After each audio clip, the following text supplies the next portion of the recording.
جی خواتین وزات ہم آپ کو خوش آمدید کہتے ہیں weekend at home Pakistan television network Lahore centre سے آپ براہ راست دیکھ رہے ہیں. اور آج میں میزبان نہیں ہوں, میں ایک اسٹوڈنٹ ہوں, اور یہ میں بار بار کہتی رہوں گی کیونکہ میں چاہتی ہوں کہ اپنی زندگی کی آخری سانس تک ایک اسٹوڈنٹ کی حیثیت سے, کیونکہ سیکھنے کا سلسلہ جاری رہنا چاہیے. اور میرے جو سامنے معزز مہمان ہیں ان کی خوش قسمتی, اللہ تعالیٰ کا خاص کرم ان پہ کہ یہ سکھانے والوں کی فہرست میں سے ہیں. جو میری پہلی معزز مہمان شخصیت سر, میں آپ سے آغاز کرتے ہوئے ہم اپنے پیارے نبی حضرت محمد صلی اللہ علیہ وآلہ وسلم کی جب تعلیمات کے حوالے سے بات کرتے ہیں اس پہ سر روشنی ڈالتے ہوئے. یہ بڑا اہم سوال ہے یہ. اور دیکھیے ہم عمومی طور پہ سمجھتے ہیں یا عامت الناس کا یہ خیال ہے کہ اسلام نہ چند عبادات کے مجموعے کا نام ہے, نماز, روزہ, زکوٰۃ, حج, بس یہ مجموعہ ہے, جو کر لے گا وہ بڑا پرہیزگار قسم کا مسلمان ہے, اور معاشرہ میں اس کو بڑا متقی پرہیزگار کہا جاتا ہے. یہ لوگوں کی کچ فہمی ہے, ہمیں اس کو بریک اپ کرنے کی ضرورت ہے. نبی ذی رحمت محمد مصطفیٰ صلی اللہ علیہ وآلہ وسلم کی تعلیمات پوری انسانی زندگی کو احاطہ کیے ہوئے ہیں. ہر فیلڈ, ہر شعبے کے اندر آپ تعلیم کو دیکھ لیجئے, آپ معاشرت کو دیکھ لیجئے, آپ اس کے ساتھ ساتھ معیشت کو دیکھ لیں, آپ سیاست کو دیکھ لیں, آپ جہاد کو دیکھ لیں, آپ انصاف یعنی جو نظام قضا ہے اس کو آپ دیکھ لیجئے. ہر شعبے میں نبی کریم صلی اللہ علیہ وآلہ وسلم کی حیات گرامی سے ہمیں مکمل رہنمائی ملتی ہے. اور یہ اس لیے ہے کہ ہم لوگوں کو یہ باور کروا سکیں, لوگوں کو یہ بتا سکیں کہ وہ آپ سرور کائنات صلی اللہ علیہ وسلم کی سیرت طیبہ کے ان تمام پہلوؤں کو اپنے سامنے رکھ کر جو جہاں پر اس سے ریلیٹ ہو رہا ہے اس کو اخذ کرنے کی کوشش کریں اور اپنی زندگی میں لے کر آئے. اب دیکھیے ہم عبادات کے حوالے سے بات نہیں کرتے ہیں, ہم معاشرت کے حوالے سے بات نہیں کرتے ہیں, معیشت کو لے لیجئے. اب نبی کریم صلی اللہ علیہ وسلم تجارت پیشہ تھے, تجارت آپ نے کی. آپ نے تجارت میں کیا طریقہ کار اختیار کیا کہ آپ کا نفع زیادہ ہوتا تھا؟ آپ تھوڑے سپین آف ٹائم میں ایک چیز کی قیمت کم رکھ کر سرکولیشن آف منی زیادہ کیا کرتے تھے. اچھا, صحیح. مطلب آپ نے نفع جو ہے وہ ڈبل نہیں رکھا, نفع آپ نے آدھا رکھا, تو اس سے چیز زیادہ جلدی بک گئی, اسی سے پھر دوبارہ اشیاء کو پرچیز کیا, خریدا, پھر وہ کم نفع پہ بیچی, پھر اشیاء کو خریدا, اس کے بعد پھر کم نفع پہ بیچی. تو اسی ٹائم آف سپین میں جس میں کسی اور بندے نے ایک دفعہ نفع کمانا ہے, آپ اس میں 3 دفعہ نفع حاصل کر لیا کرتے تھے. اور اس سے جو آپ کی پروفٹ کا کوانٹم تھا وہ باقی لوگوں سے بہت زیادہ ہو جاتا تھا. اچھا, اس میں یہ تھا کہ لوگوں کو بھی سہولت تھی کہ وہ کم قیمت کے اوپر انہیں اشیاء مل رہی تھی اور وہ اٹریکٹ ہوتے تھے. اور ہم یہ دیکھتے ہیں کہ جس مال پہ بھی سیل لگ جائے اس مال کے ان دنوں کے اندر حال کیا ہوتا ہے اور کس طریقے سے لوگوں کا جھمگھٹا اس مال کے اوپر آ رہا ہوتا ہے. پھر نبی کریم صلی اللہ علیہ وآلہ وسلم نے یہ بات کی تعلیم دی کہ آپ کے مال میں جو بھی کمی ہے اسے آپ مینشن کرو, بتاؤ. آپ صلی اللہ علیہ وسلم بازار میں تشریف لے گئے, گندم کا ڈھیر پڑا ہوا تھا, آپ نے ہاتھ ڈالا اس کے اندر سے گیلی اوپر سے خشک. تو آپ صلی اللہ علیہ وسلم بڑے ناراض ہوئے اس شخص کے اوپر کہ تم لوگوں کو دھوکہ دے رہے ہو, اور آپ نے اس پہ ایک جملہ فرمایا, من غشا فلیس منا, جو ملاوٹ کرتا ہے اس کا تعلق ہم سے ہے ہی نہیں. یعنی صرف یہ اشیاء کی ملاوٹ نہیں, نظریات کی ملاوٹ, عقیدے کی ملاوٹ, اس ملاوٹ کو آپ ہر چیز کے اندر شامل کر کے دیکھ لیں. جو جہاں پہ ملاوٹ کرتا ہے اس کا ہمارے سے کوئی تعلق نہیں ہے. اب کیا ہم اس بات کو شیورٹی کے ساتھ بیان کر سکتے ہیں کہ جو چیز ہم روزانہ کی بنیاد پہ انٹیک کر رہے ہیں, بازار سے ہم پرچیز کر کے لے کر آ رہے ہیں, وہ ملاوٹ سے پاک ہے؟ اور ملاوٹ کس طریقے سے نہیں ہوتی ہے؟ تو وہ سارے لوگ جو ملاوٹ کرنے والے ہیں وہ خود اس امر کو سوچ لیں کہ نبی کریم صلی اللہ علیہ وسلم کا فرمان ہے جو ملاوٹ کرتا ہے وہ ہم میں سے نہیں ہے. آپ صلی اللہ علیہ وآلہ وسلم کبھی بھی دھوکہ نہیں دیتے تھے.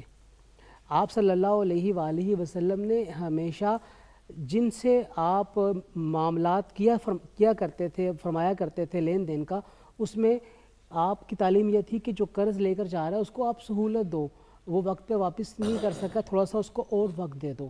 نبی کریم صلی اللہ علیہ وآلہ وسلم کا طریقہ کار یہ تھا کہ آپ نے ایسی خرید و فروخت سے منع فرمایا جس میں غرر, دھوکہ, جس میں انسرٹینٹی ہے, آپ نے اس سے منع فرمایا.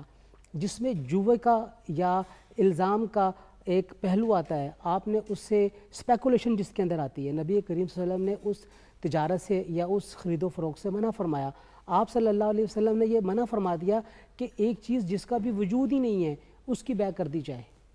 مثال کے طور پہ ایک آدمی جو فشنگ کرتا ہے وہ ساتھی کو کہتا ہے کہ میں یہ جال پھینک رہا ہوں دریا کے اندر، اس میں جتنی بھی مچھلیاں میری پکڑ لی، تم کتنے کی لوگ میرے سے؟ صحیح. وہاں پہ ان کا آپس میں طے ہو جاتا ہے جی میں 1000 روپے دوں گا آپ کو، جال نکالا ایک مچھلی بھی نکلی تو 1000 روپے تو دینا پڑ جائے گا اس کو.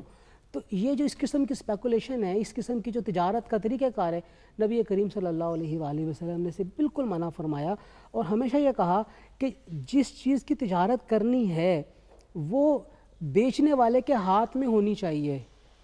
ایسا نہ ہو کہ اس کے ہاتھ میں کچھ ہی نہیں ہے اور وہ ایک سودا کر کے بیٹھا ہوا ہے، سودا کرنے کے بعد وہ چیزوں کو تلاش کر رہا ہے، مارکیٹ میں تلاش کر کے وہ دینے کی کوشش کر رہا ہے.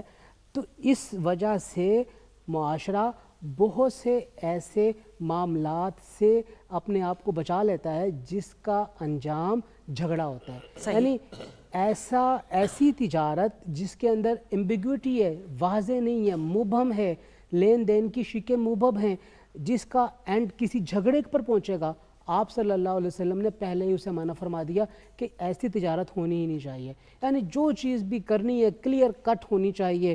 اور نبی کریم صلی اللہ علیہ وآلہ وسلم کی تعلیمات میں ہمیں یہ بات بھی ملتی ہے کہ ایسی چیز جو کہ مارکیٹ میں اویلیبل نہیں ہے لیکن اس کی پروڈکشن ہونی ہے، وہ ابھی تیار ہونی ہے اور وہ کسی کارخانے میں تیار ہونی ہے، تو آپ اس کے لیے سودا پہلے سے کر سکتے ہو. حالانکہ قیاس کے اعتبار سے یہ چیز ممکن نہیں ہے، لیکن چونکہ نبی کریم صلی اللہ علیہ وسلم نے فرمایا کیا، جیسے آپ نے غلے کا معاملہ کیا کہ ٹھیک ہے آپ نے مستقبل کے سودے کے اوپر غلہ کو پرچیز کیا، ایسے ہی فیکٹری میں کار بنتی ہے، کچھ اور چیزیں بنتی ہیں جو کہ ڈیلیوری 6 مہینے کے بعد ہوتی ہے، تو اس کا سودا پہلے سے ہم کر سکتے ہیں. تو یہ بھی ڈرائیو نبی کریم صلی اللہ علیہ وآلہ وسلم کی تعلیمات کی روشنی میں ہمارے سامنے موجود ہیں. بالکل صحیح. جی سر. دیکھیے حضور صلی اللہ علیہ وسلم کی تعلیمات یہ ایک ایسا چیپٹر ہے، ساری زندگی بھی ہم لگے رہیں تو اس کا ایک پہلو بھی ہم بیان نہیں کر سکتے. زندگیاں ختم ہوئیں، قلم ٹوٹ گئے، تیرے اوصاف کا ایک باب بھی پورا نہ ہوا. آپ نے خود یہ ارشاد فرمایا انما بعثت لاتمم مکارم الاخلاق، فرمایا کہ میری بعثت ہی اس سنگل اور اونلی پرپس کے لیے ہوئی ہے کہ میں کریمانہ اخلاق کو پایا تکمیل تک پہنچا دوں. یعنی ہر وہ چیز جو اچھی ہے میں اس کو کمپلیٹ کر دوں اور دنیا کے سامنے پریکٹیکل اس کو پیش کر دوں. واہ. اب حضور صلی اللہ علیہ وسلم کے حیات پاک کے ہم اگر اخلاقیات اور رویے لوگوں کے ساتھ دیکھتے ہیں تو ایسے حیرت انگیز واقعات سامنے آتے ہیں کہ آپ کا اپنے غلاموں کے ساتھ، اپنی ازواج کے ساتھ، اپنے خدام کے ساتھ کیا کریمانہ رویہ تھا کہ بندہ اشش کر اٹھتا ہے. حضرت انس بن مالک رضی اللہ تعالیٰ عنہ حضور کے صحابی بھی ہیں، خادم خاص بھی ہیں، اور بچپن میں ان کی والدہ نے حضور کے دربار کے لیے ان کو وقف کر دیا تھا. 10 سال، یہ بڑا پیریڈ آف ٹائم ہے. 10 سال حضور کی خدمت میں رہے، وضو کے لیے پانی پیش کرتے تھے، مسواک پیش کرتے تھے، نالین شریف سنبھال لیا کرتے تھے، خدمت کیا کرتے تھے. 10 سال کے عرصے میں حضرت انس کہتے ہیں انسان سے کتنی غلطیاں بھی ہو جاتی ہیں، مزاج کے خلاف کام ہو جاتا ہے. بالکل. کہتے ہیں 10 سال کے عرصے میں اللہ کے پیارے محبوب نے ایک مرتبہ بھی مجھے کبھی یہ بھی نہیں کہا کہ یہ کام تم نے کیوں نہیں کیا یا یہ کام تم نے کیوں کیا ہے، میں نے جو کر دیا اس کو قبول فرمایا. حضرت زید بن حارثہ آپ کے غلام تھے اور آپ کی جو ایک مرضعہ دودھ پلانے والی جو آپ کو اپنے والد کی طرف سے وراثت میں ملی تھی، حضرت ام ایمن، ان سے پھر آپ نے ان کا نکاح بھی کروایا اور انہی میں سے صاحبزادے پیدا ہوئے حضرت اسامہ بن زید.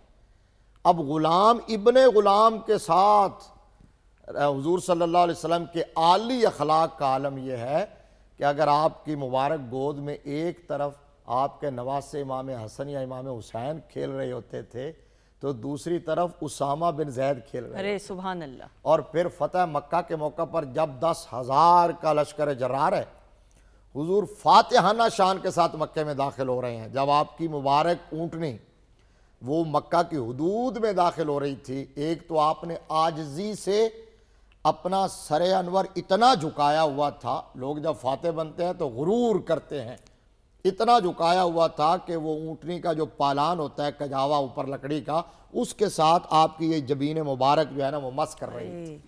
اور دوسرا آپ کے پیچھے بطور ردیف اس وقت کوئی بڑا کوئی قریشی ہاشمی نہیں بیٹھا ہوا تھا، آپ کی سواری پر وہی غلام ابن غلام حضرت اسامہ بن زید۔ اب وہ حضرت زید بن حارثہ جو ان کے باپ تھے، جن کی شادی حضرت ام ایمن سے کروائی، وہ جب بکتے بکاتے دربار رسالت میں آ گئے، بعد میں لوگ جو ہے وہ ان کو لینے کے لیے آ گئے، ان کے علاقے سے ان کے گھر والے، چچا اور دیگر خاندان کے لوگوں نے پتہ چلا تو کہا کہ وہ محمد عربی صلی اللہ علیہ وسلم کے پاس ہے، تو آئے جی کہ ہمارا بچہ ہمیں واپس کر دیں، جو لینا ہے لے لیں۔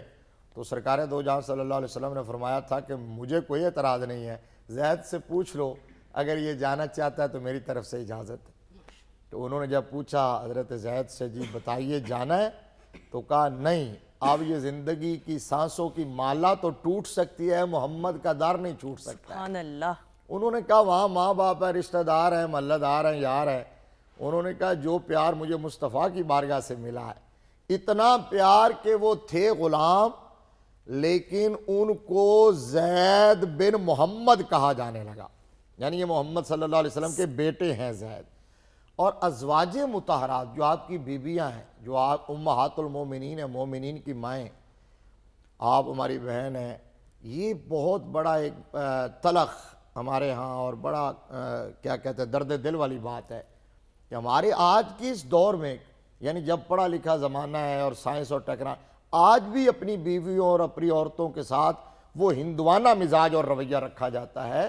ہم حضور صلی اللہ علیہ وسلم کی سیرت پاک کو پڑھ کے تو دیکھیں، آقا کریم صلی اللہ علیہ وسلم تو جب لیٹ نائٹ گھر میں تشریف لاتے تھے تو سنت یہ تھی کہ سلام فرماتے تھے نا، تو آپ آہستہ سلام کہتے تھے کہ اگر میری زوجہ جاگ رہی ہو تو سن کے جواب دے دے، اور اگر وہ سو رہی ہے تو میرے بلند آواز سے سلام کہنے کی وجہ سے اس کے آرام میں خلل نہ آ جائے۔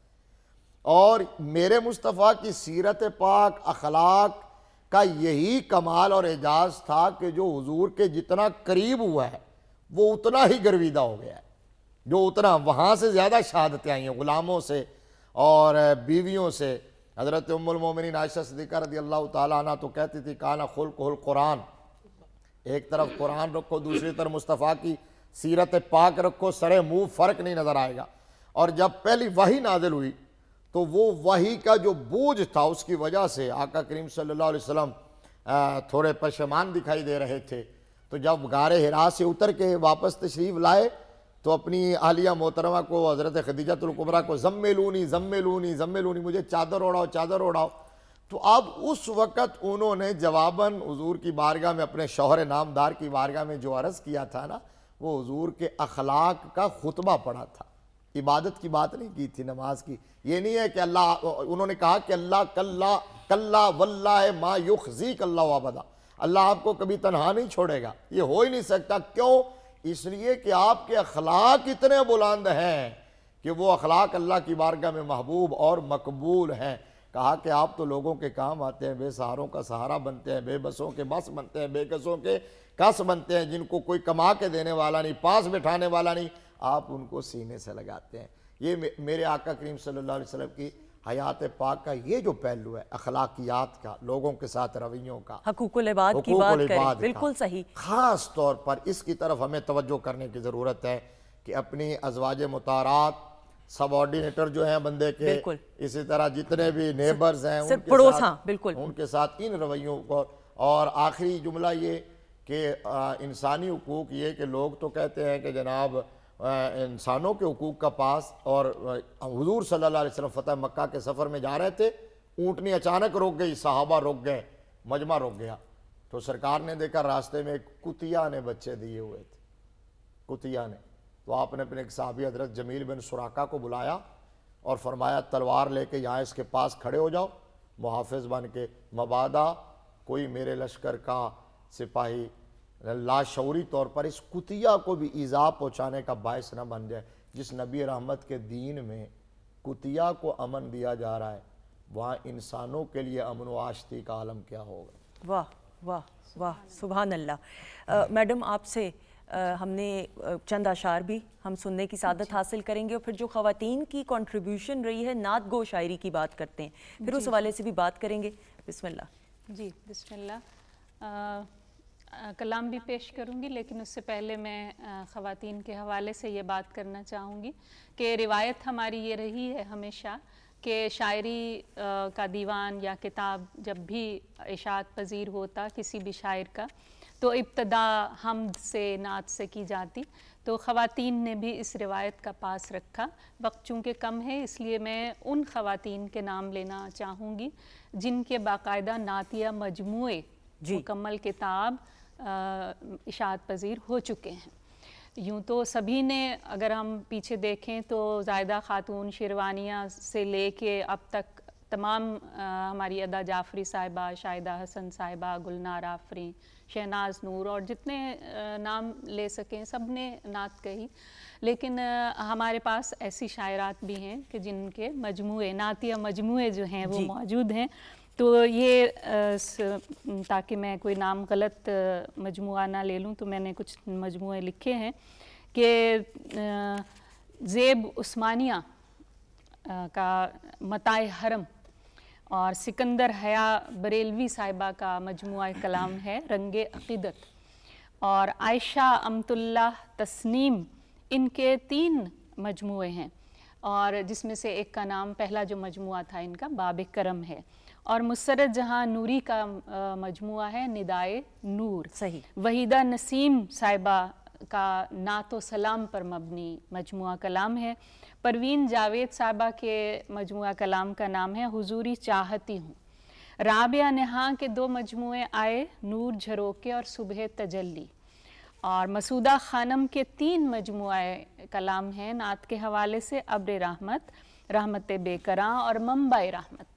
ریحانہ تبسم فاضلی صاحبہ، ان کے بھی 3 مجموعے ہیں، مہکتے حرف، خطیب الامم اور روشنی کے سلسلے. قمر سلطانہ کا مجموعہ ہے تنویر ہرا. نورین طلت عروبہ ہماری وہ شاعرہ ہیں جو غزل بہت اچھی کہتی تھیں، لیکن جب وہ تشریف لے گئیں مکہ اور مدینہ حاضری کے لیے تو وہاں انہیں محسوس ہوا کہ مجھے اپنا فن نعت کے لیے مخصوص کرنا چاہیے، تو اس کے بعد انہوں نے غزل نہیں کہی. بالکل ایسا ہی ہے. واہ. ان کے مجموعے ہیں حاضری اور زہ مقدر. حجاب عباسی صاحبہ کا مجموعہ ہے عکس جلال جمال. حمیرہ راحت ہماری بہت اچھی شاعرہ ہیں، رسائی روشنی تک. اور زیب النساء زیبی حرف حرف بندگی، اور سحر علی جو ہیں وہ خاک پائے مصطفیٰ. صرف 2-3 نام اور رہ گئے. شہناز مزمل ہماری سینئر شاعرہ ہیں لاہور کی، وہ نور کل کے نام سے ان کا ایک مجموعہ ہے، اور لا سفر عشق. اور ثروت سلطانہ جو ہیں وہ سایہ رحمت اور میری مغفرت کا سبب بنے. تو یہ ذکر اس لیے ضروری تھا کہ عموماً یہ سمجھا جاتا ہے کہ شاعرات شاید اس میدان میں پیچھے ہیں، تو یہ تو بڑا ایسا اچھا نہیں ہے. یہ بہت لمبی ایک فہرست ہے. آپ کا شکریہ کہ آپ نے فہرست ہمارے ساتھ ہمارے ناظرین کے ساتھ شیئر کی. میڈم آپ سے درخواست کرتے ہوئے چند اشعار میں اپنے بھی پیش کر دیتی ہوں، اور پھر ہم اپنے بھائی کی طرف بڑھیں گے، خوبصورت سا کلام بھی سننے کی سعادت حاصل کریں گے. جی بسم اللہ. ذات میں ایک در نایاب، فیض میں مہر عالم تاب. ذات میں ایک در نایاب، فیض میں مہر عالم تاب. میرے نبی پر سجتے ہیں کامل و اکمل کے القاب. آپ کی ذات سمندر ہے، باقی سب دریا پایاب. آپ نے دنیا کو بخشا، آپ نے دنیا کو بخشا، ایک نئی دنیا کا خواب. توڑی نفرت کی دیوار، بند کیے وحشت کے باب. ظلمت میں راہ دکھلائے آپ کی سیرت کا مہتاب. آپ خرد کا سرچشمہ، آپ خرد کا سرچشمہ. پیاسے ہوتے ہیں سیراب. آپ تمنا نبیوں کی، آپ دعاؤں کا ایجاب. آپ تمنا نبیوں کی، آپ دعاؤں کا ایجاب. اس میں محمد رکھتا ہے، اس میں محمد رکھتا ہے قلب و فکر و نظر شاداب لفظ میرے سجدے میں ہیں، لفظ میرے سجدے میں ہیں، نعت محمد ہے محراب۔ جزاک اللہ، بہت خوب۔ وقت چونکہ سر کم ہے، مختصراً ضرور میں آپ سے اور پھر معزز مہمانوں سے سر کوئی پیغام اور بچوں کی تربیت میں بالخصوص کیا کیا چیزوں کو اہمیت دینے کی ضرورت ہے؟ دیکھیے، بنیادی طور پہ جو ہم پیغام یہاں پہ دینا چاہیں گے کہ آپ صلی اللہ علیہ وسلم کی جو سیرت پاک ہے اس کو پڑھنے کی محبت اپنے بچوں کے دلوں میں ڈالی جائے، اور اس کا ایک بہترین طریقہ یہ ہے کہ رات کے وقت پہ والدین اپنے بچوں کو لے کے بیٹھیں اور نبی کریم صلی اللہ علیہ وسلم کی حیات میں سے کوئی ایک واقعہ انہیں سنائیں، اس کا جو ٹرننگ پوائنٹ ہے وہ انہیں بتائیں، جو اس کا نچوڑ ہے وہ انہیں سمجھانے کی کوشش کریں، اور پھر جب وہ پڑھنے کی عمر کو پہنچ جائیں تو جہاں پہ وہ بہت ساری دیگر چیزیں پڑھتے ہیں وہاں پہ نبی کریم صلی اللہ علیہ وسلم کی سیرت طیبہ کی ابتدائی کتابیں، چھوٹی کتابیں ہیں جو کہ سٹوریز پہ مبنی ہیں، وہ ان کو دیں، تو آہستہ آہستہ ڈیولپ ہو جائے گی ان کی نبی کریم صلی اللہ علیہ وسلم کے ساتھ سیرت پڑھنے کی محبت، اور یہ انتہائی ضروری ہے۔ صحیح۔ آپ صلی اللہ علیہ وسلم کی محبت جب تک بچوں کے دلوں میں قائم نہیں ہوگی، آپ کی تعلیمات پہ ہم عمل نہیں کروا سکتے۔ بالکل صحیح، جی سر، بچوں کے حوالے سے جی، وہ جو بھی ڈاکٹر صاحب نے بات کہی ہے کہ حضور صلی اللہ علیہ وسلم کی حدیث مبارک ہے، خود فرمایا کہ اپنی اولاد کو 3 چیزیں سکھاؤ، میری محبت سکھاؤ، میری آل کی محبت سکھاؤ، اور قرآن کی تلاوت سکھاؤ۔ اب بندے کا سب سے بڑا اثاثہ جو ہے نا اس کی اولاد ہوتی ہے۔ بدقسمتی یہ ہے کہ آج ہمارے پاس اپنی اولاد کے لیے ٹائم ہی نہیں۔ ہم ایک کولو کے بیل کی طرح صبح نکلتے ہیں، جب بچے سو رہے ہوتے ہیں واپس آتے ہیں جب سو رہے ہوتے ہیں، تو ہم کہتے ہیں کہ جی بچوں کے لیے میں چھوڑ کے کیا جاؤں گا۔ وہ یہ نہیں پوچھا جائے گا کہ آپ بچوں کے لیے چھوڑ کے کیا آئے ہو، وہاں یہ پوچھا جائے گا کہ بچوں کی تربیت کیسے کر کے آئے ہو۔ اس جملے پہ ختم کر دیتا ہوں کہ حضرت علامہ اقبال نے کہا تھا، سیرت فرزند ہا از امہات، جوہر صدق و صفا از امہات۔ کہا کہ اولاد کا کردار اگر بنتا ہے تو ماں کے کردار سے بنتا ہے۔ پہلی گود چکے یہ ہوتی ہے، ماں اگر ام الخیر فاطمہ ہو، وہ جو آپ سچ کی بات کر رہے تھے، غوث اعظم کی ماں جنہوں نے کہا تھا بیٹا کبھی جھوٹ نہیں بولنا، تو پھر انہوں نے اس سچ کی برکت سے چوروں کو کتب بنا دیا۔ تو ماں اگر ام الخیر فاطمہ ہو تو بیٹا عبد القادر جیلانی ہوتا ہے، ماں سیدہ کائنات فاطمہ ہو تو بیٹا حسین ابن علی ہوتا ہے۔ تو خدا کے لیے اپنا یہ اثاثہ جو ہے ان کو فوکس کریں، ٹائم دیں، نگرانی کریں، ان کی مجلس چیک کریں کہاں جاتے ہیں، کہاں بیٹھتے ہیں۔ جب آپ اپنے بچوں کی تربیت کریں گے ایک پاکیزہ گھرانہ تشکیل پائے گا، اور جب پاکیزہ اور ٹرینڈ تربیت یافتہ گھرانہ تشکیل پائے گا تو پھر ایک ستھرا معاشرہ مارز وجود میں آئے۔ بے شک، بالکل۔ جی میڈم، میں اپنے بھائی کی بات کو ہی آگے بڑھاتی ہوں کہ بچوں کے لیے اچھی چیزیں چھوڑ کر جانے کی فکر کرنے کی بجائے اچھے بچے چھوڑ کر جانا چاہیے، کیونکہ اچھی اولاد صدقہ جاریہ ہے۔ اولاد جو بھی کام کرے گی اچھا اور نیک، اس کا ثواب اس کے والدین تک ضرور پہنچتا ہے، اور اس کے لیے سب سے بہترین طریقہ یہ ہے کہ میں اگر نماز پڑھوں گی تو میرا بچہ جو بہت چھوٹا بھی ہے وہ میرے ساتھ جا نماز پہ بیٹھے گا۔ ابھی اسے سجدہ، قیام، رکوع کے معانی بھی معلوم نہیں ہوتے، جب وہ ماں کے ساتھ سجدہ کرنا، رکوع کرنا، قیام کرنا سیکھ جاتا ہے۔ تو اگر ہم عمل کے ذریعے اپنے بچوں کو، والد، والدہ اور استاد بھی، بالکل استاد بھی، جب ہم استاد ہمیں اگر پڑھا رہا ہے دیانتداری، لیکن وہی طالب علم جب دیکھتا ہے کہ یہی استاد 5 منٹ پہلے کلاس چھوڑ جاتا ہے، 10 منٹ بعد کلاس میں آتا ہے، تو کیا وہ دیانتداری کا مفہوم اس تک صحیح طریقے سے پہنچا پائے گا؟ نہیں۔ جب ہم خود دیانتدار ہوتے ہیں تو ہم اپنے بچوں کو دیانتداری سکھاتے ہیں۔ بالکل صحیح۔ اپنے معزز مہمانوں کا شکریہ ادا کرتے ہوئے سر، آپ کا بہت بہت شکریہ، میڈم آپ کا بہت بہت شکریہ، انم ہمارے ساتھ موجود ہیں. بہت شکریہ آپ کا ہمارے معزز بھائی, آپ کا بہت بہت شکریہ. خواتین حضرات آپ کا بہت بہت شکریہ. ہم سب کو دعاؤں میں ضرور یاد رکھیے گا. انشاءاللہ کل کی ایک خصوصی نشست میں آپ سے انشاءاللہ تعالی زندگی رہی تو ضرور ملاقات ہوگی. خدا حافظ ہماری طرف سے.